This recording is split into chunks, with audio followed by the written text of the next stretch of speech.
Paroko wa parokia Mtakatifu Yohana Mbatizaji Katoma, manispaa ya Bukoba, Deogratius Mwikira, wakati akiongoza mamia wananchi katika ibada ya mazishi ya mtoto huyo iliyofanyika nyumbani kwao Nyanga kabla ya zoezi la mazishi kuanza, amesema sisi kwanza wazazi tuwe mfano mzuri.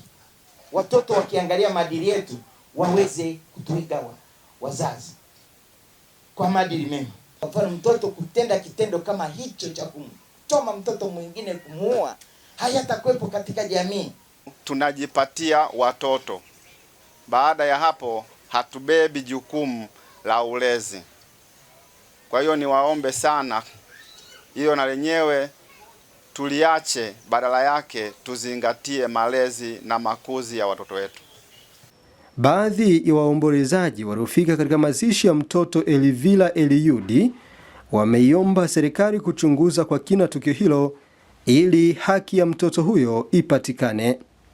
Ili kwa kweli jambo hili nimelipokea kwa masikitiko makubwa sana, kwa sababu ukiangalia hali ya mtoto ni mdogo, na ukiangalia hajafanya kitu chochote katika dunia hii kusema kwamba labda amefanya ukatili wowote, ndio maana ikabidi afanyiwe hivyo. Serikali iweze kufuatilia huyu aliyefanya tukio hili ili aweze kupelekwa katika vyombo vya sheria.